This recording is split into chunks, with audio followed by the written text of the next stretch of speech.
Season 2! Season 2! Season. Welcome to 2026. Amen. Fuck yeah. Amen. Dude. Welcome back to Teeter Talk. We're a little late. we've been delayed, yep. But we're back. Our second season premiere. That's right. And yeah. May have noticed some new additions to the set. Kicking off the new year with a little more flair, yes, you know, sir. some new toys, trying them out. Let us know what you guys think. Get rid of this, keep that, add more, whatever you think. We're getting legit around here. Yeah. So. Yeah, we're cranking it up a notch. Yeah. So watch out. Yeah, this is big budget type shit now. That's right. Yep. That's right. Yep. Not sponsored, but we love to. Not yet. All right. Well, for those of you who don't know who we are, I'm Alex. I'm Ben. And today we're just going to be talking about a shit ton of movies. It's been a long time. We're a little bit behind. Yeah, it's been a long time. I want to start off. I'm bald now. I am. It's a good look, though. Thank you. Yeah, thank you. It's filled in. I like it. Yeah. I got it fixed up. The kids fucked me up. Well, they just took it down to I think one level, wasn't it? Oh my god, one of them just took my sideburns off completely. Like, I guess I didn't notice that. Straight line from my start to back here behind my ears. Yeah. Next time you'll know it'll do around the ears first. You get to do around the ears, then they can go ham on the rest of it. I'm not gonna say the kids' names, but he's definitely gonna be watching this and laughing. But yeah, basically story about it is I'm a basketball coach. I coach 8th grade. We had a killer season this year. We went 8-2. And the story to the shaved head is me and my other coach, the head coach, Tyler. My nephew. Yep, my cousin. We agreed that our team started off the season 0-2. And so while they were 0-2 at practice one day, they came up to us and asked, if we win every game for the rest of the season, will you shave your head? And so me and Tyler thinking, you started 0-2? Hell yeah. I'll take that bet. Absolutely. I would have gotten in on that action for sure. Yeah, 100%. Then they won 8 games straight. Yeah. So I'm a baldy now. But no, it's not. I mean, you were buzzed, but now it's filling in nicely. Yeah. But it's completely worth it. Like just the amount of pride that I have in those kids from this year. Like I don't think they showed great growth. Oh my god, they did. Sure yeah, did. It was when I would come to the games and they were a more cohesive team, especially after the first couple games. Mm-hmm. Yeah, they really started gelling. They really came together, and I could not be more proud of them. Coaching is going to look a lot different next year, so if any of you kids are watching, even if I'm not your coach next year or in your high school years, I'll be there to cheer you on. I'll be there at your last game of the season. You guys left something in my heart that's never going to go away, and I appreciate you guys for that. Aw. Get a little heartfelt. Okay, that's great. I love that. Let's move on. All right. Congratulations, though, guys. Yes. You guys played your hearts out. Great and it showed. job. I could not be more proud. Yeah. I think the first thing we want to do is our hearts go out to the family and friends of James Vanderbeek, who passed today, I believe. It was a hard-fought but brave battle with cancer. Yeah, our hearts go out to his family, and it's a great loss. If you don't know who James Vanderbeek was, he was Dawson in Dawson's Creek. He was also in Varsity Blues, which was a big one. I think that was another shot to stardom that he had. That's the one I know him from. Yep. Yeah. And of course, but yes, it's a sad day today. Was really hoping he'd be able to conquer it, but alas, wasn't the case. But yeah, my heart goes out to them. Yep. It's always a sad day when anybody passes, but especially a legend like that in the industry. I mean, there's a lot of Catherine O'Hara. O'Hara, yes, that broke my heart. Yeah, Catherine O'Hara was a very. I mean, and I could just immediately think of 4 to 5 movies she's been in. Obviously, Home Alone being number one. Of course, she was Moira in Schitt's Creek, which was her.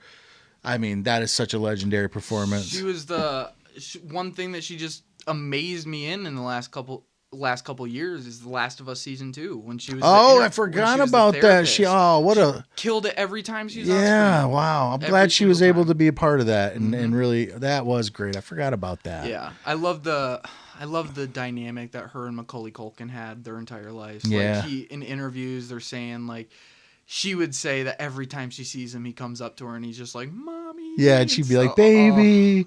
Yeah, I heard that there were years would go by that they wouldn't see each other, but Yeah. then they'd run into each other at an event Yep. or something to that effect, probably Home Alone related. And yeah, that's how they would always address each other, which is heartfelt. But yeah, also Beetlejuice. I loved her in Beetlejuice. I mean, if you haven't seen her in Beetlejuice, she basically, other than Michael Keaton runs that movie, but she's a close second. Oh, her name will be.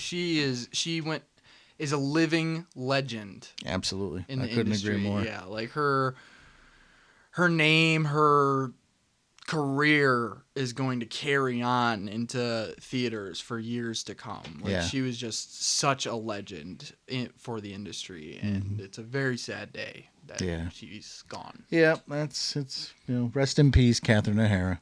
Yes. So Yes, let's talk about it. I just found out that Netflix is made a deal with themselves.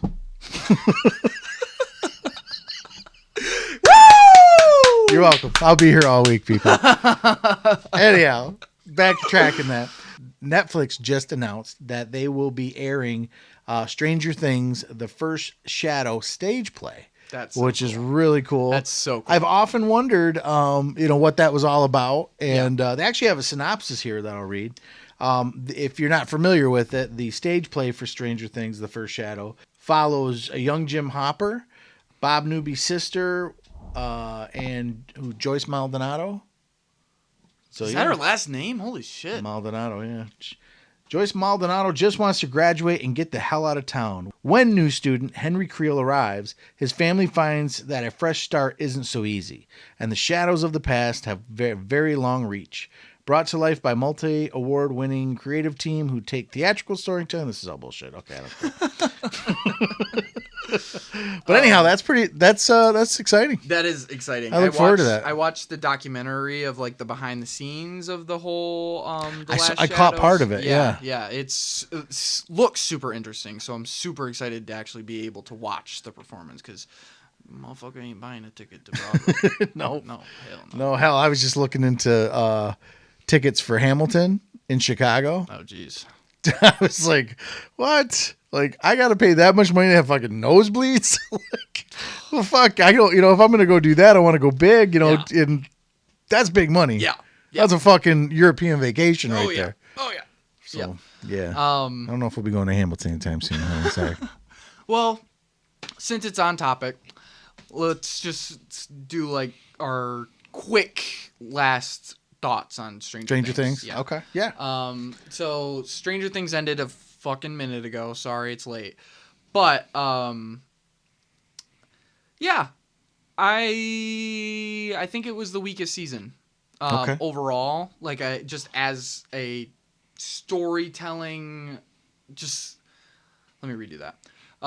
As good of storytellers that the Duffer Brothers are, I think that the writing in season 5 weakened it a whole lot. Okay. And then I think that there were just disagreements that I had with some of the plot. Like I loved everything with the Squawk. I loved everything with the kids. I did not like. I think we agree on this, but the whole Camazotz thing was drawn out. What was Camazot's thing? Henry's Mind, where Max and Holly were. Yeah. Less of that, please. Yeah, that was drawn out. But I did like it at the ending, like how Max I went thought it back paid in. off beautifully, Yeah, but I just agree. thought so many times I found myself back in those scenes where I'm like, what are we doing here? Right. Or do we have to be here? Right. Like after a while, I got sick of Max and the sister. Right. I was just like, but in the end, it paid off. So that's what, sticking the landing is to me what's the most important thing. Yeah. I also wish that they used Will's powers a little bit more. Like they just had such a cool big reveal in episode 4.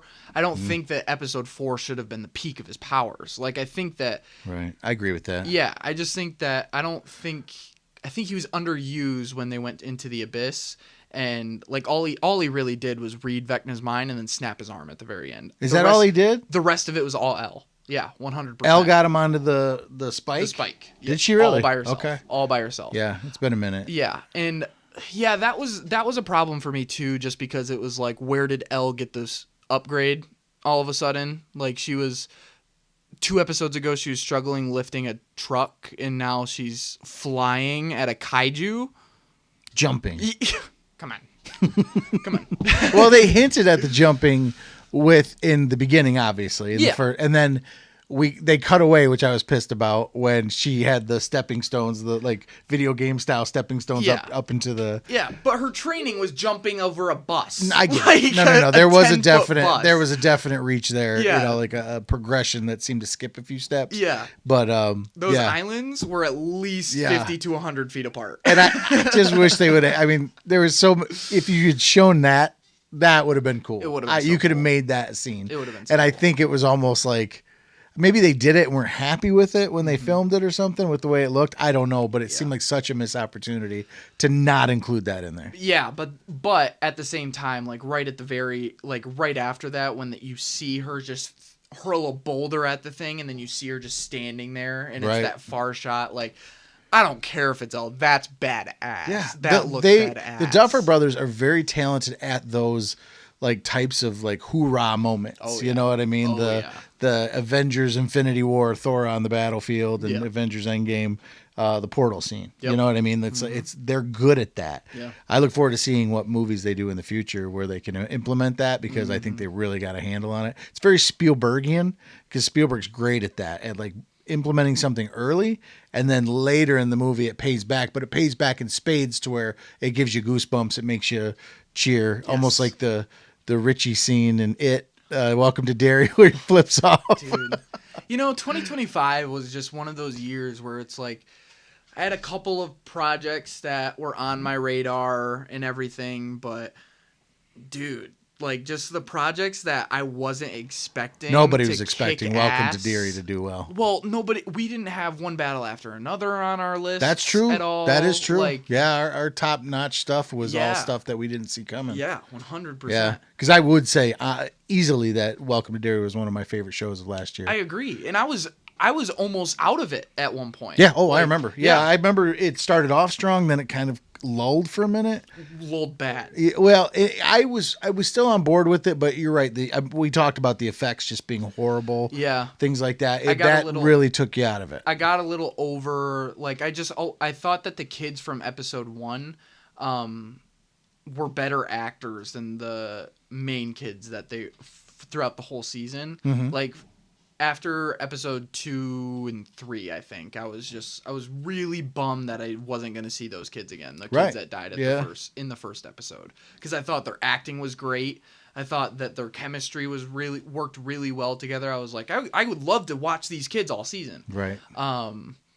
But yeah, and that completely left my mind at a certain point. Richie was just the highlight for me. That kid, like, you know. I follow that kid on Instagram now. I'm so glad his career's taken off the way it is, because I mean, not only does he have charisma in spades, you know what I mean, but that kid's. What's his name? Aryan something? I'm not 100% sure. I wouldn't be able to say, even know what his name is, his actor's name, and that's a shame, because we should definitely remember his name. I think it's Aryan Kartaya. Yep. But man, that scene Kartaya. Of him peeking up from his silhouette holding the Indian's hand? Oh.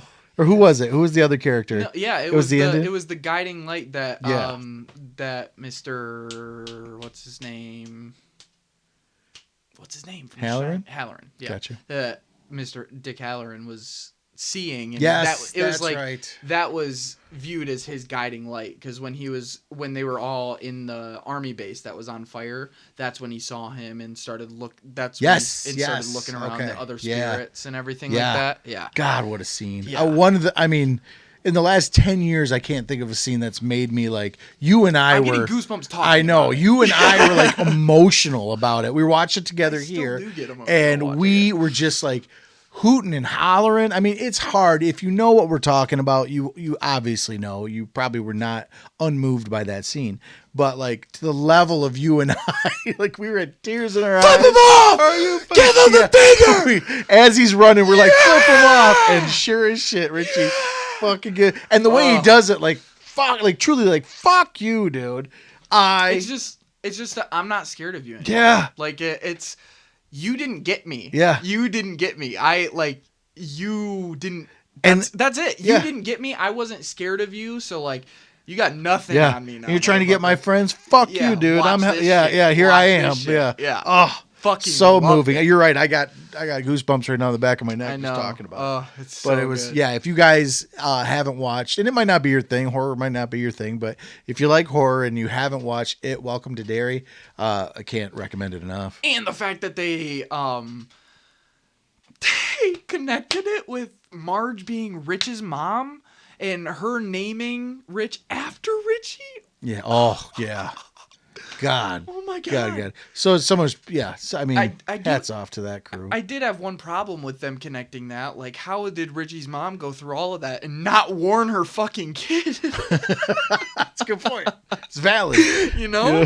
So, honey, in about, how many years is it? 27. In 27 years, you're going to be around. Yeah. So I want to tell you something to protect yourself. Yeah. Or like better at protect year 25, like the kid's 10 years old at Right. that point, be like, hey, in a couple years. Yeah, and if you got kids, get them the fuck out of town. Yeah. Yeah. Some shit's about to go down. Literally. Yeah. No, I would probably be recommending we move the fuck. But here's the thing. I do know that in the story, when you, they say Derry has a way of making you forget.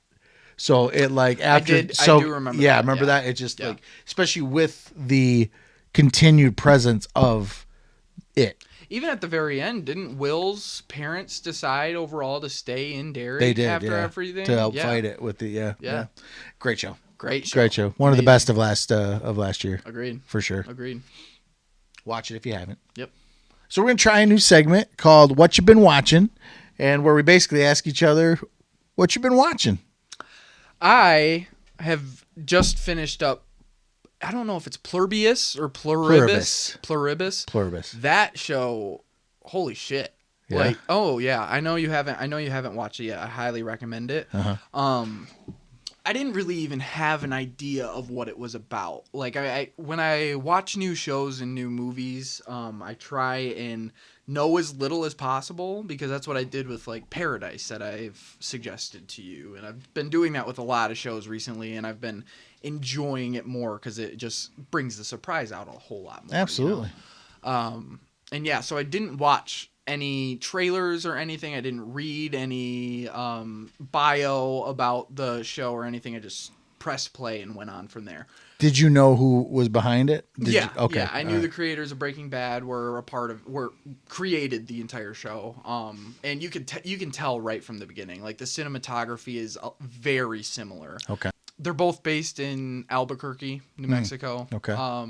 But this one is like, I was talking to my mom about it, and it was before I'd watched the whole thing, and so my mom's complaint about it was that it was slower pacing at times, and I just compared it to Breaking Bad, because Breaking Bad had slower pacing, but Yeah. I mean, just like every conversation that you have is a crucial part of the story. Oh yeah. This is a lot like that. But Okay. I told my mom, I was like, yeah, it felt like Breaking Bad had higher stakes in it. No.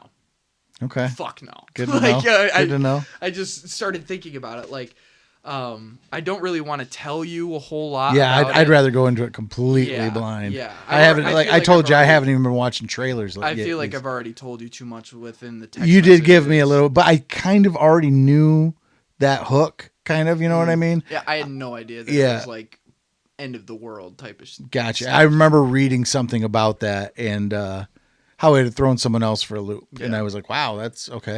And I remember I did end up watching the trailer for it. Yeah, I think it was playing in the background when I was on Apple TV. And it definitely gave that kind of hint to it, like something was amiss. Yeah. But yeah, I mean, I'll definitely check it out based on your recommendation. Yeah, I don't recognize who the lead actress is. Like, I don't know her name or anything. I'm not familiar. I know she's from Breaking Bad or Better Call Saul. Yeah. Yeah. I didn't read her name or anything. I have no idea who she is.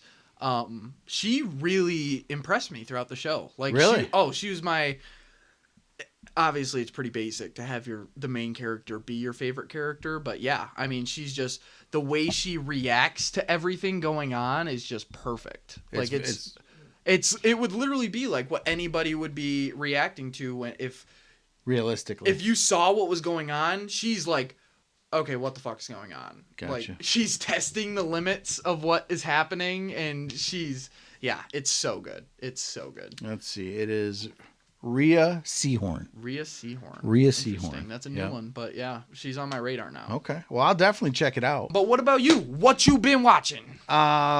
So Allie and I have been watching Shrinking.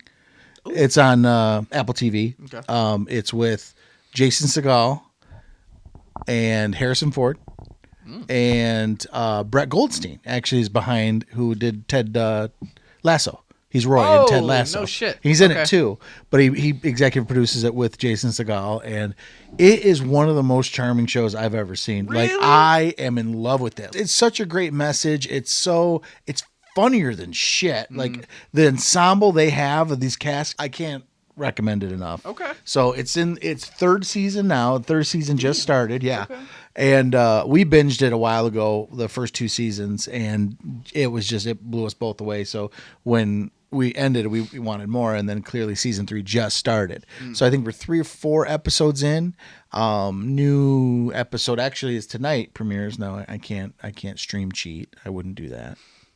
But it's that good. Yeah, it's that good. Don't stream cheat.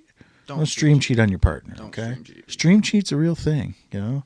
I agree. It is. I agree. You know, it's disappointing when you're watching a show with somebody and then you find out, I watched it, wasn't that great? And you're like, fucker. Like, should have watched it with me. Yeah. So, anyhow, no stream cheating. No stream 2026, no stream cheating. No stream cheating. All right. So, what about you? Back to you, dude. What you been watching? I've been rewatching Invincible, just getting ready for the new season. Okay. New season comes when? Next month? March? Let me get exact date. March 18th. So just over a month. Yeah. Yeah, March. Yeah. March, April, springtime's going to be crazy time for just superhero shit. 2026 is just a huge superhero year. Yeah, we've kind of it was forecasted over the last couple of years that this was going to be a big year for that. Hopefully it delivers, man. I mean, The Boys and Invincible are on a good streak. Oh yeah. So I hopefully, because The Boys is season ender. Yeah, series finale. Gotcha. Final season. Okay, for The Boys, and then Invincible will still probably continue to go on, right? There's no talks of that. No, we're still like in the comics. Like, imagine that the comics are all together this tall, right? Okay. We're here. Oh, wow. So maybe halfway through? Yeah. Really? Yeah. Like maybe just over halfway. Holy shit. Yeah. So we might get 8 seasons out of this bitch. Oh, I wouldn't be surprised. Yeah. No shit. Yeah. I look forward to that. It's been great. Hopefully they can keep the momentum going. Yeah. We've talked about it on the podcast before. It's one of my favorite shows of all time. We did a whole series. Well, I did a series of reactions to it. Yeah. To the last season. Yeah. Because it was constantly blowing me away. Mm-hmm. The reason I did the reactions was because every freaking episode I was and that kind of shit. You know? Watching Invincible back, I just started season 3. Okay. A lot of people were complaining at the beginning that the animation was bad in that season. Watching all 3 seasons back to back to back, it's really not that different. No, I don't. I agree with you. I don't think it's different. I think even in the action scenes? Yeah, I mean, I think the action scenes in season 3 ramp it up to the next level. Sure. Like conquests, yes, absolutely. Battle, I thought they were more fluid. Invincible War, that entire thing, that had great animation to it. But yeah, like even just the small stuff, like them flying through the air, or just dialogue scenes, anything like that. People were complaining that the animation was bad, but the animation has not been great for that show to begin with. I agree with that. It's very kind of stop motion at times. It's very DC. Yeah. Yeah, it's very DC. But DC also has a really good habit of ramping it up in the action scenes too. Yeah. I'd be interested in looking into like the animators and seeing if any of them worked for DC or vice versa. Oh, it wouldn't surprise me. It wouldn't at all. it's at all because the style's the same. Yeah. And in a lot of, I know DC mixes up their style quite a bit, but it's very reminiscent of that. Yeah. You know, I've seen enough DC animated films to really tell you that it's on level with a lot of those. Yeah. What about you? You got another one? I've told you about Primal on HBO, Yeah. right? That's one of my favorite animated shows. Primal is basically follows a caveman and a T-Rex as they form a bond. It sounds ridiculous just saying it. It's made by, I want to say his name is Genndy Tartakovsky, if I said that right. And he did Samurai Jack back in the day. Okay. So, and the Clone Wars, Star Wars Clone Wars limited edition like animated series. Okay. So anyhow, a very distinctive style. And back to the show. The show's about a caveman and a T-Rex. There's no talking in it at all, other than grunts and roars. It has absolutely no dialogue whatsoever, and it's violent as all get out. It's gory as all hell. Anyhow, I can't recommend it enough. Season already into it. season 3 just started, and Damn, 3 seasons of Ju- grunts and roars. it's yeah, and there's no dialogue in all 3 seasons. Holy shit! But it's that arresting. I'm like- I'm not discrediting that. No, by you any- actually seem impressed by it. I am. Yeah. That you know how hard that is to Oh. create a story with no dialogue. I've been trying to get Dane to watch it because That's Dane wild. used to be into Samurai Jack. He was the one that told me to watch Samurai Jack, Yeah. and I loved Samurai Jack. I stumbled across it on HBO and I watched it, and it just I was binging it, and I'm Wow. like, I remember thinking, I'm like, where the hell did this show come from? Wow. Like, is it a HBO original? Did it come out somewhere and I just wasn't aware of it? The season 3 takes a completely different path that. Upon first, when I read it, I'm like, "You're fucking kidding me! They're gonna go Really? that route," and it works. They Like, pulled it off? They did. I'm like, Yeah, okay. I'm like ready. Like we're 4 episodes into the season. There's 10 episodes, and we're almost halfway there. And I'm already sad it's halfway there. And I want to see cool. so badly how they bring this full circle. Like, how is this going to end? Cool. Because this literally has to be the last season. Really? I mean, yeah, no, they could do something else. I'm sure, like almost like a spin-off, but it would have to be something crazy because Cool. it's like 3 seasons. It's like a full trinity. It's a trilogy. It's going to be open and closed, I would imagine. So it's great. I'm into it. Can't recommend it enough. Primal on HBO. Yeah, I'll have to check it out. That sounds really good. How about you? You got any more? What you been watching? I just watched The King. Oh, did The you? movie, Timmy The King. Chalamet? Yeah. Robert Pattinson's in it too. Oh yeah, I've seen clips. Yeah, that amazed me with Really? how good it was. Yeah, it's just like obviously the effects are all practical, being way back then, being based in way back then, but yeah, it's just Timothy. I really resonated with Timothy Chalamet's character just because it's very political. Like it's him as a prince, and then his father dies and he becomes the king. Like he's just got to kind of lock in. He was a drunk as a kid. He just fooled around, slept in all day, and his dad dies, and so he's got to lock in. He's the leader of England at this point. Okay. Yeah. And it's just so good. Like the whole story aspect is so good. Like he's such a good person. Like he doesn't wish for any type of war or anything like that, but then when he becomes king, you see like the corruptedness coming in, like through his brain and everything, and like just how power hungry you can get as a king and everything like that. Like just going, it's so good, dude. And The battle Shamalama Ding scenes- Dong, dude. That kid is a phenomenal actor. He's a prodigy. He's young. and he's great. kills it, dude. I would love to let's put it on one night. I would love to watch it again. I would love to see it. I've never Yeah. watched it. Oh And my I've seen God, clips of it, bro. and the clips always just completely capture my attention. It's so good, dude. It's so good. Robert Pattinson was amazing. He's a in it. French king, isn't he? Yeah, Yeah, and yeah. his French accent, I'm like, wow, Yeah. you are an Oh, asshole. dude. I need you to, because I think you would love it. I really do. I think because they have with all the practical effects. I mean, it's war. Like Right. You're watching war, and the way that they did it is just amazing. Like the skill and the tactics, like the thought process on how they won that war and everything like that, and just the detail to it. Like there's just this one shot scene of both England and France going at clashing against each other,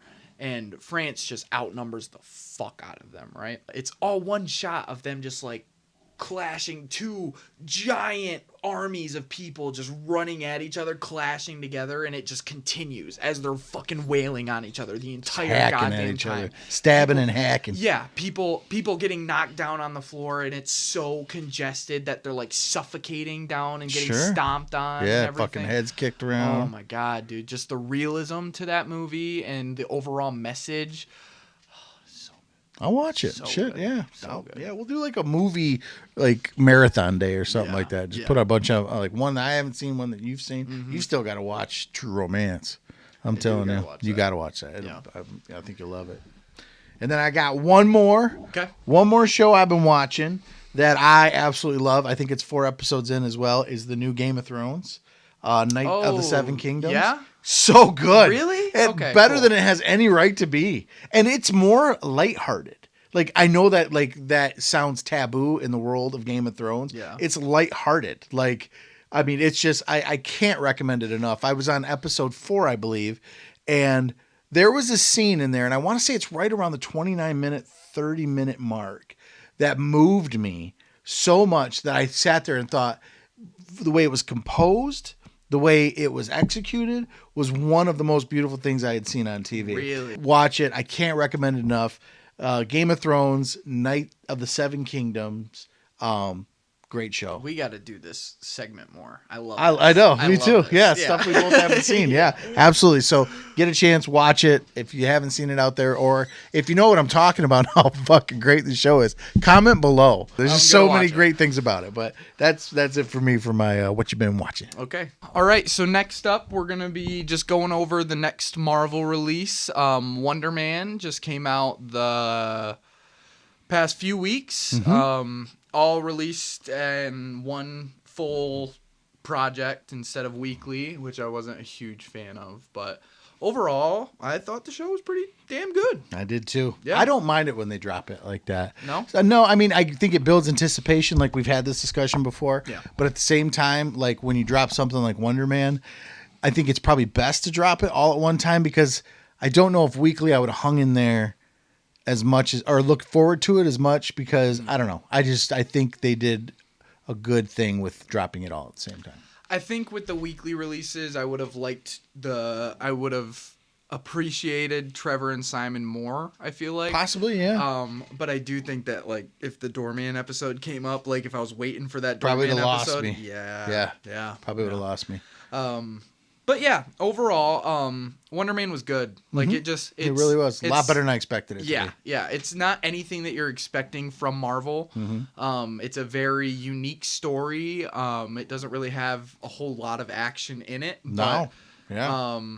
yeah, if you're just looking for that kind of action, we're the same type of people for Marvel superhero films, but give it a shot. Like, Yeah. it is really good. The emotion, just the story, the characters, it is really, really good. Yeah, my standouts obviously were Trevor Slattery, which is Ben Kingsley. I thought, and again, what a surprise that character has come out of where he started from originally, Yes, and yes. is now such a beloved character in a lot of ways. I think this show put him on another level in regards to that. They could have thrown him out a decade ago. They could have thrown him out 15 years ago. Right. They just kept on with him and just made his character something special. Like, Yeah. I truly believe with everything that they did with Trevor in this show, like, you could have given this show to Trevor Slattery and had Yeah. Simon Williams be a side character. Yeah, yeah. Like, he had some of the main plot points happen to him. And Simon was just kind of an actor that had to hold in his anger a little bit. You know, I meant to mention this to you. Last night I saw a TikTok that blew my mind, and I never even at one point realized this, but that Simon is autistic. What? Yeah. How? They don't mention it, but the guy said he thought that it was a very poignant film about autism. Like they were taking his, and I started thinking back on it. I'm like, that very well could be. He's kind of got autistic, like the way he would get lost in his figures and stuff, but then still reached out to his mom, like we talked about. It blew my mind. So I wanted to mention that. Like I saw that either last night as I was, doom scrolling or this morning, but I was blown away by that. That is interesting. Yeah. I mean, he really does. It's a whole lot of him getting into his own head. Yeah. Like he's just so invested in his work that he gets too deep sometimes. Sure. And he has to kind of dig himself out. And he's got blinders on to the rest of the world. Like when he's being really when he's being too much in his auditions and stuff and blows the first job because he's just, he's questioning everything. You know what I mean? Sense. It does. Yeah. I was blown away by that. Wow. I know it really put things into perspective for me. I appreciated his character that much more. You know what I mean? Yeah. So like I now will, like his almost, I wouldn't say, because he was so great in that show, in that role, but like the times where he was just more introverted, when he would be sitting there and emoting, but like just kind of standing there. Yeah. It just clicks more. Makes sense. Yeah. Clicks more now. I get that. Yeah. Wow. Wonder Man, it really did surprise me just how much more of an emotional aspect they took with things. Like it's just not like Marvel to release this kind of thing and not really have any focus on fighting or superhero shit other than it being he's auditioning for a superhero movie. Yeah. I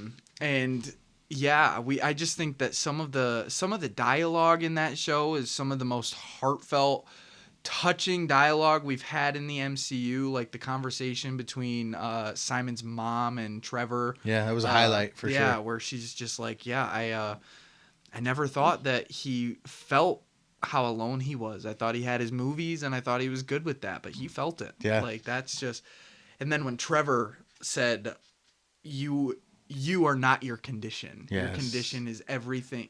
Not your condition. You are everything you have ever experienced, good or bad. The condition is just part of you, but that's not you. Right. I loved that. Yeah. I loved that. Their relationship was obviously the highlight of the show. Mm-hmm. And I think the two of them clicked so well and just really carried the entire show. Yeah, absolutely. But I will say one of the lows, and I know it's frowned upon right now because a lot of popular opinion is the Doorman episode, but I really felt the Doorman episode slowed things down. Very much. Slowed down the momentum of the show. I very much agree. Yeah. It could have been a lot shorter. It did not have to be a full episode. Not at all. Not at all. Nope. It could have been a flashback or a quick, brief mentioning of the character. Yep. But to have us go along and invest so much in Simon and Trevor and their relationship, and then cut away to that, I just really felt hurt the momentum of the show. I thought about that a lot, like especially just the episode, because the episode before, Doorman is episode 4. At the end of episode 3, it's Trevor and Simon in the car coming back from his mom's birthday, and that's when they're talking about it, because that's when Trevor figures out he has powers, right. And he says, I would never be able to act again because of DeMar Doorman Davis or whatever he said. I just kept thinking all they had to do was have Trevor be like, who's DeMar Doorman Davis? Right. And Simon would have just been like, oh, he had this like portal power and he like basically swallowed Josh Gad. Like just leave that out in the open. Yeah. Like just, and maybe even cut back to like a flashback of it. You know what I mean? But I didn't feel the need to get invested in that character at all. Not for it to just be like, I imagine if they're planting, Easter eggs for a few further down the road, then great. But I thought it was very bold to do that because it's a whole new show. It's a whole new, dynamic. And they never bring him back. Like they just try and get you emotionally invested to this character just only to tell the story as to why being an actor with superpowers is illegal. Right.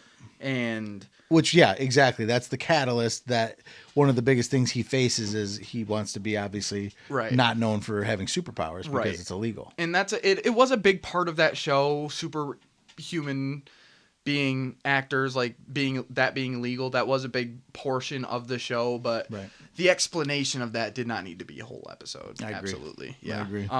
Overall, I did like Wonder Man. I definitely thought it was more good than bad. Sure. I enjoyed it. I would say it's probably in my top 5 MCU movies TV shows at this point. Gotcha.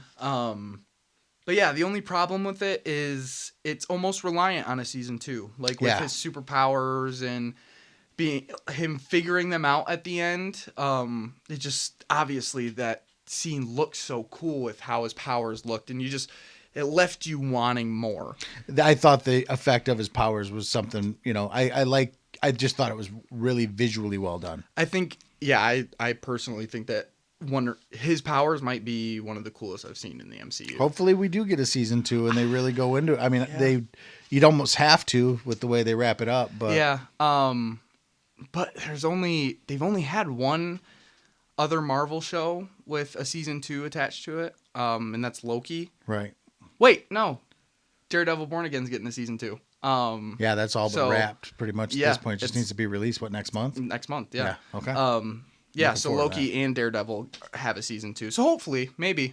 I think so. I mean, I hope so, because you're right. It is relying on it. Mm-hmm. But I think it's doing pretty well right now in regards. I mean, obviously the critics and the Rotten Tomato scores are like through the roof. Yeah. They're doing real well. Really well. Yeah. Really well. So yeah, but overall, what would you give it out of 5? Well, I landed on a 3.5. I landed the same spot. Yeah. Yeah. Yep. Yeah, I thought it was good. A lot of people think 3.5 is a low score, but out of 5, it's not. It's enjoyable. 2.5 is meh. Anything over a 2.5 is an enjoyable movie in my opinion. So, yeah, 3.5 for me. 3 is my mark. Like if it's a 3 or above, I liked the movie. Right. If it's anything lower than that, I disliked it. Amen. Yeah. Amen to that. 3.5 overall. Cast was really good. Story is reliant on a season 2, so it's not why we're marking it higher. Right. Basically. I got you. Yep. Okay. Start off with our top 5 of 2025, Yes, and sir. then let me pull that up because I don't remember the order at which I did it. All right. Go ready? first. Yeah, why don't you go ahead and kick it off? All right. Starting, we're gonna go bottom to top. So 5, 4, 3, 2, 1. Yep, we have honorable mentions and then going to 1. Right, honorable mentions. That's right. Yeah. Okay. So my 2 honorable mentions that I have is Avatar, Fire and Ash, and Fantastic Four: First Steps. Solid. Fire and Ash, I really enjoyed it. Way of Water is still my favorite. I just thought that Fire and Ash was very redundant of Way of Water. It's fair. And then Fantastic Four, like it blew me away with how good it was. Mm-hmm. We just had a lot of good movies this year. So we really did. Yeah. We really did. Yep. My 2 honorable mentions are F1 with Brad Pitt. I was really blown away by that. Really good I one. just came out of left field and thoroughly enjoyed it. Daddy Damson and Daddy Brady. I love that. I do. I don't know why, but I love it. And number 6 was The Long Walk. Oh, That was one that good knocked. one. Yeah, that floored you and I. I mean, it floored us when we watched it. It was another one that we did not anticipate. It wasn't on our most anticipated of 2025. Not at all. And so it came out of nowhere, and we were just blown away by From it. So. start to finish, like as soon as you see the first kill and the look on Cooper Hoffman's face, you're like, oh, this is so good. Who was phenomenal. in it. Amazing. Yeah, should have deserved an Oscar. The whole troupe, all of them. I mean, had you had lesser actors there, nobody would have given a shit about that movie. Absolutely. But those 2 carried it, and so my hat's off to those guys. This is for Ray. Yeah. Oh, oh. So good. All right. For my number 5, I have How to Train Your Dragon live action. I really liked it. I gave it a 5 out of 5 in theaters. Same. Only reason why I'm marking it down a little bit is just because it's a remake. It's not an original story. That's fair. We had a lot of very, very good original stories this year. I agree. My number 5 is Thunderbolts. Word? Yep. Word? Yep. I loved it. It was one of the better MCU movies to come out in a long time. And by better, I mean top tier. Oh, yeah. Like it's up there. I've probably watched that more than a lot of the ones I've watched recently. So I think I'm up to like number 4 or 5 in rewatches. And I find something new to enjoy about it every time I watch it. It just gets better every time. It's so good. It really does. It's amazing. Yeah. All right. My number 4, I have Sinners. I mean, the Oscars speak for themselves. Yes, and by the way, congratulations to Ryan Coogler and everyone involved in that project with as many like setting records, for the most Oscars ever of a movie ever. Yeah. 16 nominations is insane. It's amazing. Ryan Coogler. And I actually heard a speech from him that this was the first movie that he worked with. His wife was basically his boss for this, and he just gave her all the credit in the world. He was like, man. Yeah, he was just basically saying, you made this, like, you just made me take that extra look and make it perfection when it didn't, when I thought that it didn't need to be, and you took this movie to the next level, and I love that. Too bad she didn't tell him about the ending. Okay. Overall, Sinners, you were a fucking masterpiece. Ryan Coogler, you're like a prophet to me at this point. Like, I cannot wait for any project you're putting out these days. Black Panther 3, I'm so excited for. That's his next one. I read that the X-Files project's moving forward as well. Really? Yeah. Cool. Yeah. I'm excited to see more Ryan Coogler. Me too. Yeah. Yep. I'll be following his career very closely going forward. Me for too. Sure. Me too. And my number 4 was Avatar: Fire and Ash. Yeah. Yep. I did. I think that I agree with you. I think it's 2, then maybe 3, then 1 for me, because while I do agree with you that it is redundant at times, I just really liked where the characters went and the way everything kind of came back around. Yeah. But yeah, I agree. It is a little redundant at times, but overall for a 3-hour plus movie, I really enjoyed it. And the addition of the Ash people were really great, too. Absolutely. Like, Varang is because we love Neytiri so much. Right. So having like an equivalent, but just such a batshit evil version of that. Sure. So cool. And I really hope that James Cameron doesn't stop after this, just so I can see that Neytiri versus Varang. No, there's definitely going to be another movie. There's gotta be at this point. It's at the $1 billion club right now. Yeah, So it's just happening. Printing money at this point. I did hear Quaritch is coming back. I did. Oh, of course. Oh, you like any movie. How many times are we going to accept that, though? Well, you could tell by his exit in the movie that it was going to be very possible that he was going to be back. It's the same. That's why I say it's so redundant. It was the same goddamn exit as last time. I get it. It is every time. I did like how they they had to work together in this one. Yeah. Like he and Jake, mortal enemies that are forced to. I thought that was a cool dynamic. Yeah. And I mean, obviously the star of the show, I think, is Zoe Saldana. Oh, absolutely. Just that woman, how she can emote through CGI the way she can. Now, I'm going to give CGI, like Industrial Light and Magic, all the credit in the world for, what they've achieved. But man, if you had a lesser actress sitting there emoting like that. She really is. She is. They're painting over that performance. Yeah. And she is bringing that raw grief and anger and rage, and she's just amazing. That's the reason why you are the top money making actress of all time. Yeah. You deserve it. Yeah. You deserve it. Yeah, she's such an amazing actress.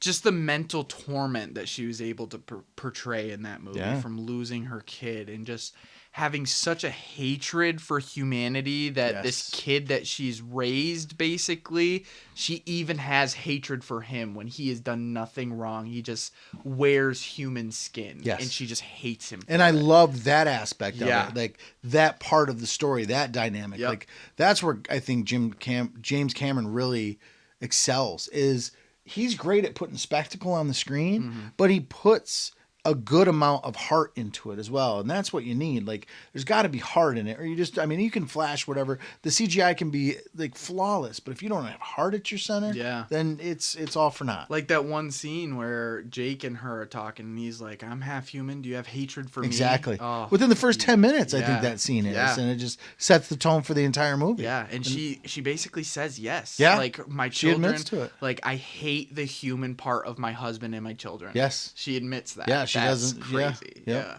So amazing. So good.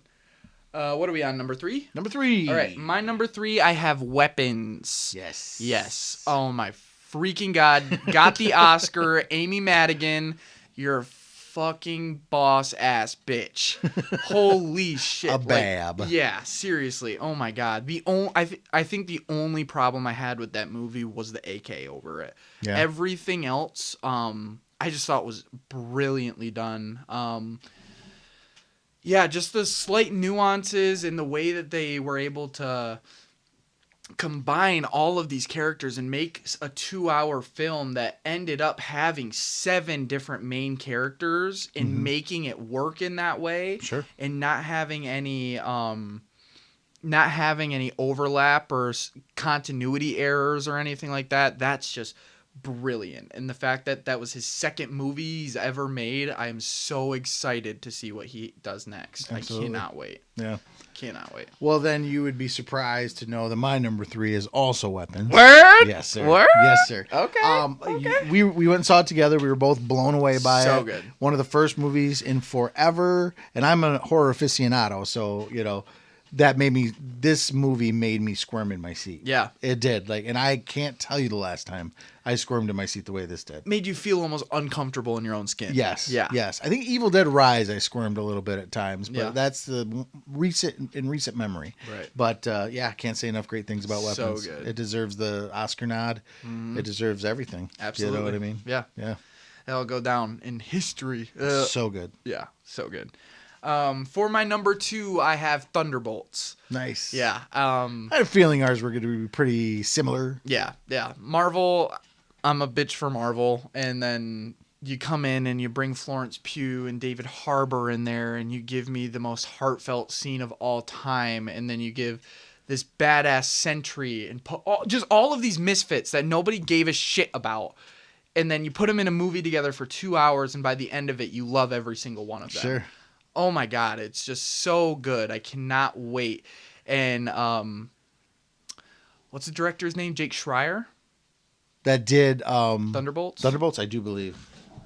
Pretty sure it's Jake Schreier. Let me double check. Yep, Jake Schreier. He's doing X-Men. I'm so excited for that. They clearly got the right guy. Oh yeah. Yeah. Oh yeah.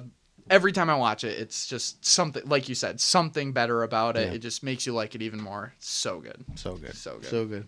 My number 2 is How to Train Your Dragon. Is it? Yep. Nice. I think it was one of 2 5-star reviews for me in the year of 2025. And again, I was not very privy to that world. I only recently got introduced just before the movie came out. Yep. I binged the entire trilogy, and I think you were very surprised. Other friends were very surprised that I only gave the first one like a 3.5. Yeah. Yeah. The second one, like 4.5. Second one is does take it to the next level. Absolutely. So But good. something about the live action translation of this film added just so much more to me, added depth, added nuance that I didn't realize was there. And I fell in love with it. Yeah. I really did. Yeah. It was my first 5 out of 5 for the year. Yeah, it was so much fun. And another one that was not anticipated by any means.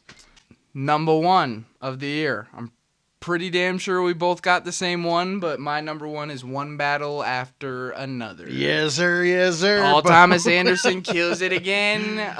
20 years in the making. Well fucking worth it. Just the writing in there was amazing. The casting in there was amazing. I think it's Leo's best movie.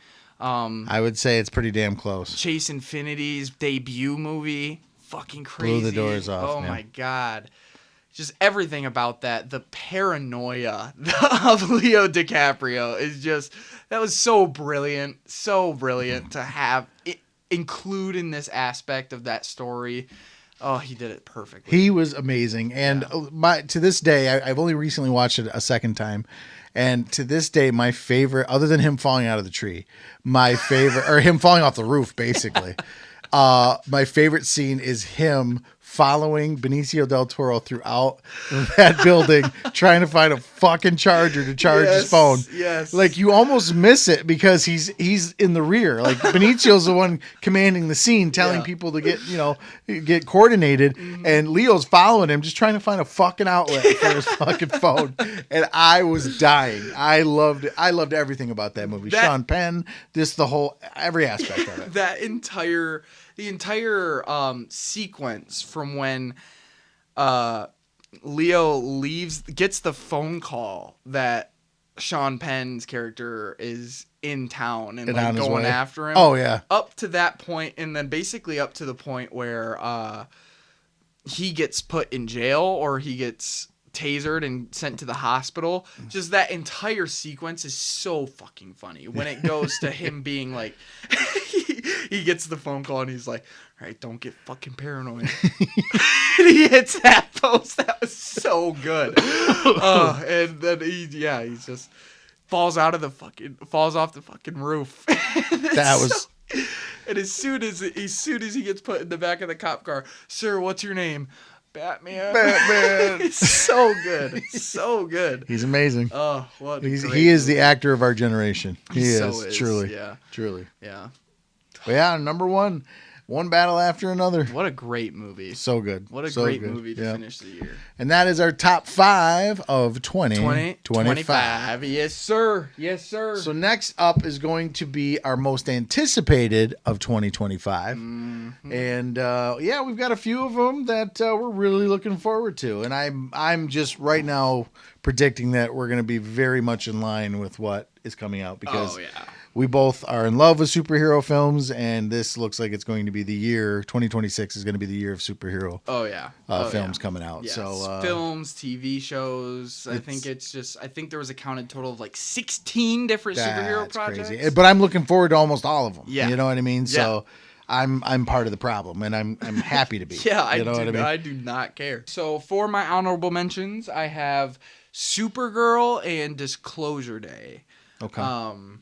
Supergirl, I saw it's very Guardians themed, but I think it looks great. Like, I think everything with Krypton looks great.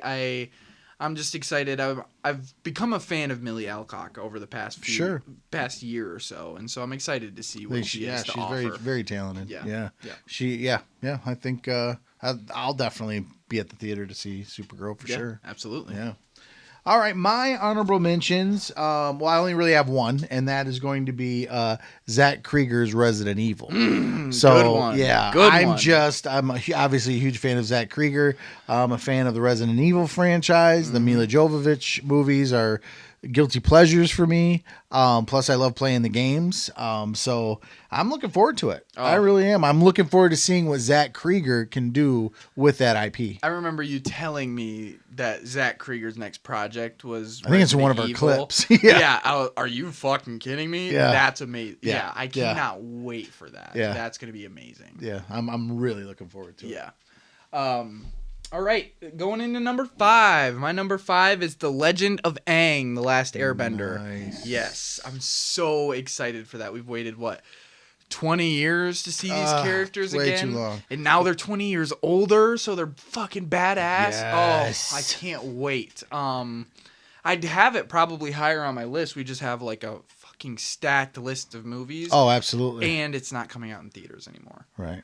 That's right. I was surprised that it was coming out in theaters.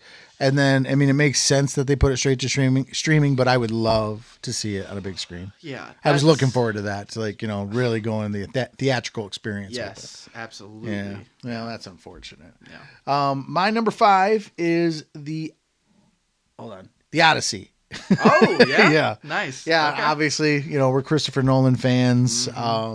So to see what he does with this source material is really, really got me interested, got me intrigued. The trailers look amazing. They do. They truly do. I mean, and they're two of my favorite. Well, it's based off of one of my favorite stories of all time. Yeah. The Iliad being the other one. Yep. Which you're about to read it, aren't you? Yeah, I'm reading the Odyssey currently, and then it's kind of backwards. But I'm reading the Odyssey, and then I'm going to read the Iliad. Gotcha. Yeah. Gotcha. But yeah, like we saw when we went to watch Fire and Ash, we saw a 5-minute basically sneak peek, like a scene of it where it's at the Trojan War, and that just I can't wait. Yeah, it looks and the so way good. that he translates the Trojan horse, half buried in the sand on the shore, and guys with straws breathing through straws because they're submerged. The guys that are in the ass end of the horse. Yeah. I thought was detail, brilliant. the I mean, detail. brilliant. And then the way that it they filtered out of it seemed very realistic as opposed to other grandiose portrayals of it. But yeah. No, it looks. I'm highly anticipating that so show. excited. Yeah, Movie. it's July. That is July. Well, that's peak season right there Hell yeah. for the summer. All right, my number 4, I've got Dune Messiah. Yes. coming out. Yeah, I'm really excited to see what they have to show for that. I wasn't huge on the first one, but then when they released the second one, and you kind of, if you watch them both together, you really see how the second one makes the first one so much better. Sure. I agree. Yeah, I just I can't wait. I'm nervous about the 25-year gap. Yeah. Yeah. But I think that with the team that they've got on the they're gonna pull it off, and it's gonna be amazing. Oh yeah. And it comes out the same day. We're having Dunes Day this year. Oh, that's right. That's a thing. Yeah. That's actually this is the Barbenheimer. yes, that's right. Yes. Yeah. This is big. Yeah. Doomsday and Dune 3 on the same day. It's gonna be a busy weekend. Sure will. Yeah. And I'm ready for it. I'm gonna reserve. So excited. Yeah, maybe I'll even take that Friday off. You know what I mean? Yeah. Go see it as soon as I'm possible. quitting my job that day. Nobody try and get a hold of me that day. Yeah, I'm gone. No. I'm gone. And we're at number 4. My number 4 is Legend of Aang. Nice. Yes. You can't put out anything Avatar: The Last Airbender and not have me immediately hooked. Absolutely. Like I don't. You just slap Avatar on there and I'm there. Yeah. I mean, speaks for itself right there. Absolutely. Yeah. I mean, there's Avatar stuff all over this theater. Yeah. I mean, it's the best TV show of all time. In my opinion, yes. Yeah. Absolutely. And top 3. These are the heavy hitters right here. Yes, sir. My number 3, I got Spider-Man: Brand New Day. Okay. I mean, release a fucking trailer, please. But Hulk, Punisher, Sadie Sink, who's coming back for Secret Wars. Like, I'm just so excited to see what they do with this. I'm noticing that a lot of Marvel projects recently are turning more into the mutant stuff. Like, they're starting to introduce them more and more. Sure. It's part of the next phase. There's rumors. I don't think it's rumor. I think it's confirmed at this point that Tom Holland is transitioning to organic webs. Have you checked your? Yeah, the poster. Yeah. Interesting. That was today that got released. That's what I saw. It was is today. It? Okay. Interesting. I don't know how I feel about that. Well, in my mind, it's either make up your mind. Exactly. Are they going to be mechanical or organic? Exactly. We've done the organic with you Toby. can't- We even talked about it in the last Spider-Man movie. Yes, so yes. let's not necessarily. We've had 10 years with Peter Parker at this point. Like, Yes. the spell is not changing his organic chemistry. Leave him alone. Sure. He's cool enough as is. I think Like, it's rumor. I think it's just his suit that they're coming out of a very specific spot in his suit. Yeah, even if it's not, I don't think it'll be so bad where it takes me out of it entirely. Like, I'll accept that decision, obviously.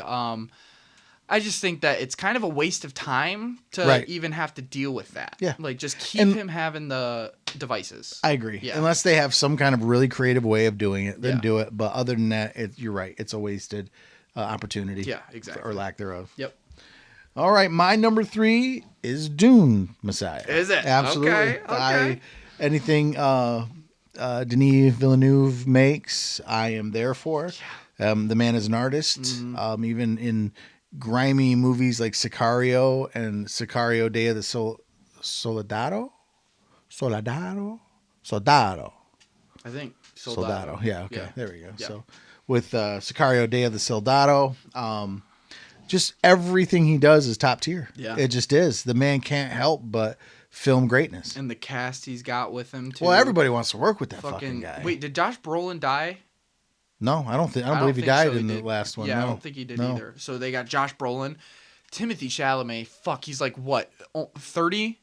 Just turned 30 or something. Yeah, he's young. He's up in the top of I've ever seen for Sure. actors. Like you can just it's so interesting to see because you can just see his progression in every single movie he's in. Like he just keeps topping his own performances. Like I know you haven't seen Marty Supreme Not yet.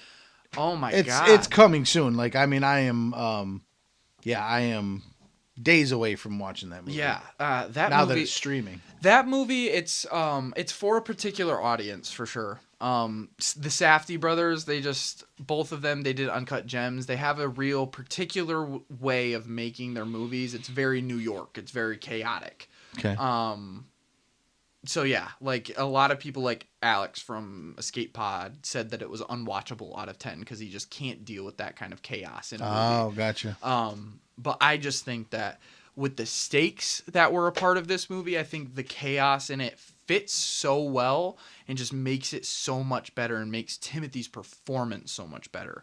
And yeah, I mean, this isn't even about Dune anymore. Like, waxing poetic on the Shalamala ding dong. I'm so excited to see whatever he's in at this point. He really is like, unfortunately, he is the coldest white boy of all time. Like, he's amazing. I cannot wait to see that. I hear you. For my number 2, I have The Odyssey. Christopher Nolan is my favorite director of all time. Just every single thing he releases, you better believe I'm there opening night. Mm-hmm. He's my hero. Every single thing he makes is perfection. Interstellar is my favorite movie of all time. Mm-hmm. I don't think anything will ever top that, to be honest. Yeah, maybe The Odyssey will, but it'd probably be The Odyssey has the best chance of beating that because I've been reading the book right now currently. I'm well versed in the story and it's becoming one of my favorite books of all time. Really? So yeah, I mean, if Chris Nolan does what Chris Nolan do, it has a chance for sure. I love Chris Nolan, and this may be a hot take, but I like Inception more than I like Interstellar. You see, that doesn't surprise me though, just because I think that Chris Nolan, like, he makes such quality content every time. At that point, it really depends on the genre of movie he's making. I couldn't agree with you more with that. And absolutely. I'm such a space nerd, and and the family drama and stuff like that. And yeah, Inception's a completely different film. Yeah, it's exactly. action and mind bending stuff and stuff like that. Exactly. So, makes perfect sense. Yep. Makes perfect sense. All right, my number 2 is going to be Spider-Man Brand New Day. Number two? I love that. I love that. Number 2. Fuck yeah. Yep. I'm on board. I've liked everything, I've liked every Spider-Man film so far. Yeah. And I'm looking forward to seeing what they do based off of what they did with the last one. Yeah. And the continuation of it. All I'm going to say, if those leaks of that first Spider-Man trailer are real, which I think they are, because Marvel themselves pulled it from basically everywhere on the internet. It's just one shot. It's like a POV of Spider-Man slinging his webs and like doing his pissed off kick when he just pulls himself and kicks Hulk in the face. I need it. I don't know if I've seen that shot. Yeah, I need it. And all the shots of just, I know you've seen this, of him like recreating different comic books. Yeah. Oh. It's like almost like a montage they do in that trailer. That part I've seen. If they show that, I mean, I might come. I'm just saying. That's perfect. Like if I see. Let's make sure we don't go to that together. Why? So I think we have the same number 1. Well, we've got to just too. Based off of Doomsday. Yeah, absolutely. Doomsday. 100%. I was tossing and turning on whether I wanted to put the Odyssey over Doomsday, but I mean, my favorite movie theater experience was Avengers Endgame. Like, I'm so excited to feel and have that feeling recreated in the movies this Christmas. Like this. I keep forgetting it comes out at Christmas time. December 18th. Shit, Yeah, I'm thinking it's going to be out Christmas. this summer. Week before Christmas. Yep. Fuckers. I know they pushed it back. Yeah. Because it was originally going to be Yes, it was. Damn it. But yeah, I'm so excited. Like you can see the Marvel excitement starting to come back just in the media for this movie. Sure. Oh, like, yeah. All those people that haven't watched a single fucking thing since Endgame are posting, "Oh, Doomsday's coming." Yeah. Like Marvel's getting that. They're getting their comeback started. They've been on the comeback for a while now, and it's really good to see that they're getting the attention that this movie is going to deserve. The Russo brothers are going to kill it. RDJ is going to kill it. Don't put Chris Evans as a lead, please. Like, give all the other heroes that you've been using for the past 7 years, like, let them have a shot. No shit. But yeah, I'm so excited. So, although it's at my number one most anticipated, I'm very skeptical about it. And I know it seems to be divisive amongst Marvel fans right now. Yeah. And I fall on the side where I'm very, like, with the inclusion of RDJ, whom I love. But again, there needs to be a very integral need to bring him back. You know what I mean? I don't want to gloss over. I 100% trust that. I don't think Marvel's just not a stupid company. Like, I think that's a huge, bold decision, and I feel like they would literally be digging their own grave if they didn't have some sort of real reason for RDJ to be Doom. I just think that the bringing him back tracks in a way because they started losing a little bit of footing with the last phase. Yeah. You know, they had more, I think, misses than hits. Especially critically and amongst fans. Yeah. And I couldn't really tell you the box office, but I think that reflected that as well. Right. But so it would track like, okay, we got to come up with a plan here that's going to guarantee butts and seats. It seemed desperate. It did. Yeah. And so I'm hoping that it wasn't a plan ahead of the script. Like I hope they had a plan before they just brought him in. They didn't have a script ready? They didn't have a script ready when they started filming. You fucking kidding me? You didn't know that? No. Oh yeah, they've been writing the script like as they were filming. Oh boy, that even lessens. It might have just slipped to number two. They did that for Endgame though. Did they? Yeah. Oh well, then okay. That's then kind of the if Russo that's the style. case, then okay. That's then kind that's of good. the Russo style. Well, yeah. the Russos shit the bed with that Electric State. That was not great. Yeah, but what at all. superhero movie have they shit the bed on? Well, true, absolutely. That their resume speaks volumes. I mean, you know? I think my opinion. I think the Russos have done better than any other Marvel director, and I don't think just for overall movie quality. I just think in the ways that they use certain characters too. Like I think that Black Panther's introduction into the MCU was Civil War. The way that they had Black Panther moving in Civil War I was couldn't agree more. Fucking on another Well, level. he's now one of my favorites because of the way he was introduced in that movie. Yeah, exactly. And then you'll see like Spider-Man Homecoming where he's slow. He's swinging really slow, and it's just like it's almost like he's kind of running in the air.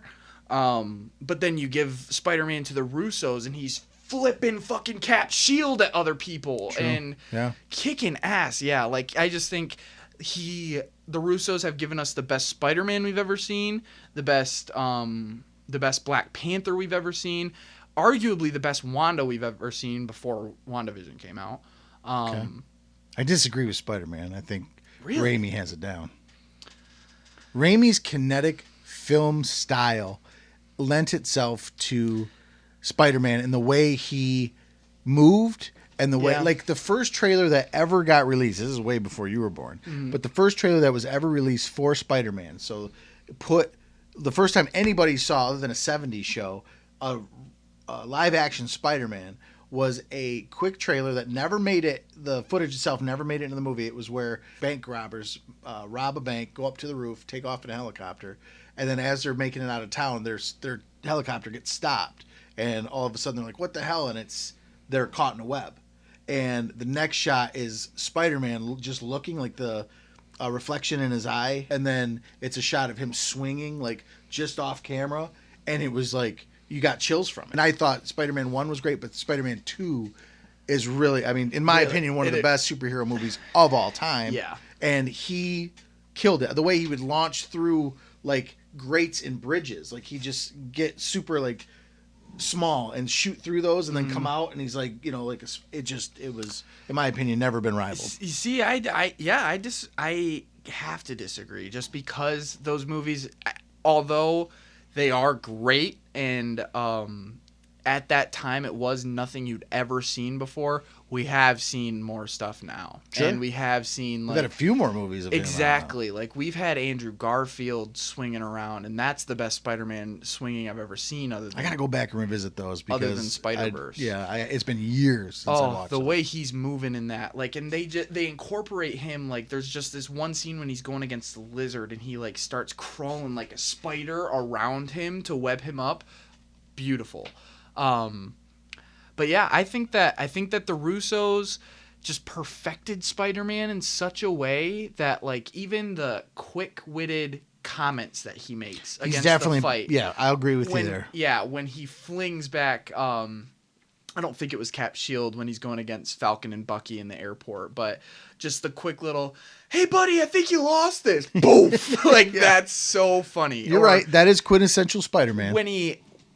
When he catches Bucky's punch, like, that just shows you how strong he is, right? Because that's a vibranium arm from a super soldier, and he catches it like nothing. Right. And he's 14, right? Is he only 14 in that movie? Yeah, 14. Are you shitting me? He's 14. He's 15 in Homecoming. Yeah. Oh, I guess that makes sense. Yeah, with he's high 14 school. years old, and he caught that punch, and then he's like, "Whoa, dude, you have a metal arm!" Like, just blows it off completely. Sure. That's my Peter Parker. That's my Spider-Man. I can dig it. Yeah, I love that. Yeah. The younger Peter Parker. Yeah, the one that's just the Russo Spider-Man is my Spider-Man. 100. I can dig it.